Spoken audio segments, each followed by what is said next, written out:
अस्सलाम वालेकुम। मैं और तफसीर जो है हमारा टीम का लेटेस्ट मेंबर और बहुत ही एनर्जेटिक और बहुत ही क्रिएटिव, और ये भी इंशाल्लाह ऑफिस में मुझे ज्वाइन करेगा और इस मिशन को जो लेके चला हूँ मैं। तफसीर, कुछ आप भी यार बताओ अपने बारे में और थोड़ा सा अस्सलाम वालेकुम जी। गाइड करो।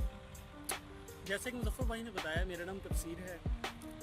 मैं इससे पहले एक अमेरिकन कंपनी के साथ जॉब कर चुका हूँ एज अ काउंसलर, और साथ में कुछ पब्लिक स्पीकिंग का मुझे शौक़ था और मोटिवेशनल स्पीकिंग का शौक़ था। तो इसी से रिगार्डिंग मुज़फ़्फ़र भाई से मेरी मुलाकात हुई, जो कि मैं समझता हूँ कि मेरे लिए बहुत ही खुशकिस्मती थी। हमारे घर के पास थे, तो मैंने इनसे बात की कि मैं आपकी टीम को ज्वाइन करना चाहता हूँ। तो अभी हमने ये एक सिलसिला शुरू किया है जिसमें हम कोशिश करेंगे कि आप लोगों के साथ कांटेक्ट में रहें, कुछ लाइव सेशंस करें।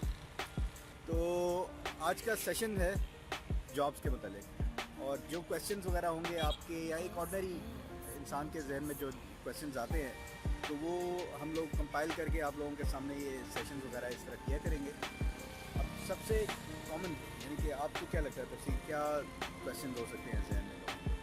मुज़फ़्फ़र भाई, जैसे कि जब मैंने अपने MBA कंप्लीट किया तो हमसे कहा गया कि आपको जो भी स्टार्ट में जॉब मिलती है आप वो जॉब कर लें।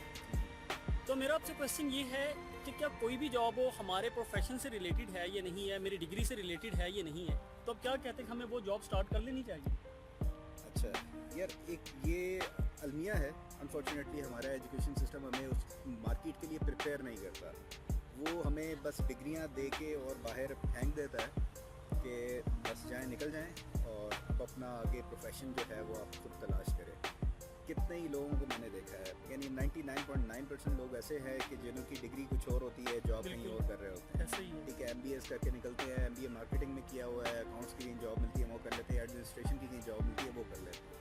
तो एक कह लें कि अनफॉर्चुनेट सा एक सिनेरियो है जो हमारे एजुकेशन सिस्टम पे मैं ब्लेम करूँगा कि वो हमें प्रिपेयर नहीं करता उस तरह से, या वो ऐसे कॉन्फिडेंस नहीं देता कि यार आप बाहर निकलोगे तो आपने अपने जो आपने लाइन चुनी है उसको परस्यू करना है। उससे पहले एक और गलती ये होती है कि हम जिस लाइन का इंतखाब करते हैं वो अपने पैशन की बेस पे नहीं करते। ठीक है, वो अपने इंटरेस्ट की बेस पे नहीं करते, वो एक जो करंट रनिंग ट्रेंड होता है उसके हिसाब से हम डिसीजन ले लेते हैं कि यार ये जॉब मैंने करनी है ना, तो आजकल अकाउंट्स की दौड़ चली हुई है तो ऐसा कोई ख़ास करियर काउंसलिंग का डिपार्टमेंट भी नहीं है। तो अभी आप इस चीज़ को कैसे हमें डिफ़ाइन करेंगे कि हमारी स्पेशलिटीज़ क्या हैं, हमें कैपेबिलिटीज़ एबिलिटीज़ क्या हैं, और हम उसके लिए कैसी जॉब कैसे फाइंड कर सकते हैं, हमें कैसे पता लगे इन चीज़ों का? यार अब ये क्वेश्चन जो है ये बहुत ज़रूरी है, जिसमें मैं अक्सर बात करता रहता हूँ कि अपना पैशन जो है ना उसको आइडेंटिफाई करना हमारे लिए बहुत ज़रूरी है। इसलिए क्योंकि अगर आप ऐसा काम नहीं कर रहे हो लाइफ में, जो आप सबसे ज़्यादा टाइम स्पेंड करते हो ना, आप अपनी जॉब पे स्पेंड करते हो। ठीक है, आपकी लाइफ का एक बड़ा हिस्सा रोज़ाना के 8 से 10 घंटे आपके थ्रू आउट द वीक वो आपकी जॉब में जाते हैं। ठीक है, और बाज़-औक़ात इससे भी ज़्यादा।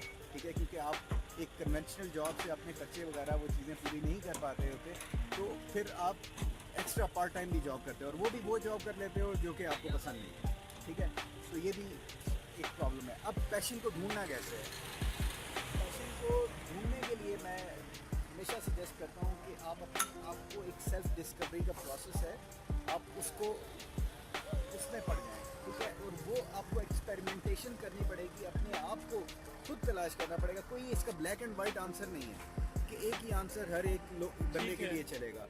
तो हर बंदे को अपना एक खुद अहाता करना है, खुद अपने आप को देखना है कि यार मुझे कौन सी चीज़ ऐसी है कि जो क्लिक करती है, या कौन सी ऐसी चीज़ है जो मैं आसानी से कर लेता हूँ, मुझे करने में मज़ा आता है। दूसरा, जब आपने छोड़ना है तो ऐसे नहीं छोड़ें, स्ट्रेटजी के साथ छोड़ें। ठीक है, आप अपना देखें 9 to 6 उसी कंपनी को दें और उतने ही पैशनेट तरीके से दें जब तक आपका आखिरी दिन नहीं है। ठीक है, आप 100% 180% उसको दें। ठीक है, अपना तमाम कह लें माइंड और एनर्जीज हर तरह से उसको दें, लेकिन उसके बाद का जो टाइम है, उसके बाद का टाइम आपका टाइम है। ठीक है, उसके बाद आप अपने लिए सोचें, उस प्लान पे काम करें। 3 से 4 घंटे आप रोज़ाना के अगर निकाल के आप अपने पैशन को परसू करना शुरू कर देंगे ना, वो चीज़ जो आप करना चाह रहे हैं उसको परसू करना शुरू कर देंगे, वो स्किल्स सीखना शुरू कर देंगे जो आपके पैशन की तरफ लेके जाएंगी, ठीक है, तो आपकी लाइफ में कुछ ही 6 महीने, साल, 2 साल बाद वो पैशन जिसको आप परसू कर रहे थे वो थोड़ा बहुत उस लाइन से भी कुछ ना कुछ रिजल्ट आना शुरू हो जाएगा। और जब वो इतना हो जाए कि आपको प्राइमरी जॉब से ज़्यादा आपको वो पैशन आपके घर को चलाने जितना वो करना शुरू कर दे, अर्न करना शुरू कर दे, ठीक है, देन आप अपनी जॉब को छोड़ के और कम्प्लीटली आप उस तरफ चले जाओ। ये प्रोसेस है, प्रोसेस के तहत जाओगे तो ये है कि मार्क कम खाओगे, अदरवाइज़ आप अपने आप को एक बहुत ही कह लेंगे ऑकवर्ड पोजीशन में डाल देंगे अगर ऐसे ही ब्लाइंडली जॉब छोड़ेंगे तो उसमें प्रॉब्लम्स आ जाती हैं। ठीक है मुजफ्फर भाई, नेक्स्ट सेशन में हम कोशिश करेंगे हम आपसे आपकी स्टोरी सुनें कि आपने कैसे जॉब छोड़कर इस साइड पे हाँ, नहीं मैंने तो बड़ा यार अजीब व गरीब किस्म के टाइम देखे, और ये कि डिफ़िकल्टीज़ आती है, डिफ़िकल्टीज़ आती है, मैं हमेशा कहता हूँ, ठीक है, और मैं नहीं कहता हूँ, ठीक है, ये किसी ने कहा था और वो चीज़ मेरे दिमाग में ठहर गई है कि मुश्किलें आपको बनाने के लिए आती हैं, बिगाड़ने के लिए नहीं आती, ठीक है। जब भी डिफ़िकल्टीज़ आई है ना तो उसको जब मैंने पार किया ना तो मैं I was not the same, completely different transformation हो जाती है, आपका माइंड चेंज हो जाता है और आगे लाइफ में आपको एक नया वो कह लें कि एनर्जी लेवल बूस्ट मिलता है कि यार आपको पता चल जाता है, एक बेंचमार्क नया सेट हो जाता है कि यार मैंने अगर इस लेवल की डिफ़िकल्टी भी देख लिया ना तो अब नेक्स्ट टाइम मेरे लिए प्रॉब्लम्स आएंगी ना तो मैं यानी कि छोटी मोटी प्रॉब्लम्स मुझे परेशान नहीं करेंगी। तो इसलिए जो परेशानियाँ होती हैं, डिफ़िकल्टीज़ भी जो होती है ना उसको वेलकम किया करें और घबराया ना करें उससे, ठीक है। तो इंशाल्लाह नेक्स्ट टाइम कोई भी आपके और कोई क्वेश्चंस होंगे तो हमारी टीम जो है वो लेके आपके सामने आएगी और उस पर फिर इंशाल्लाह बात करेंगे।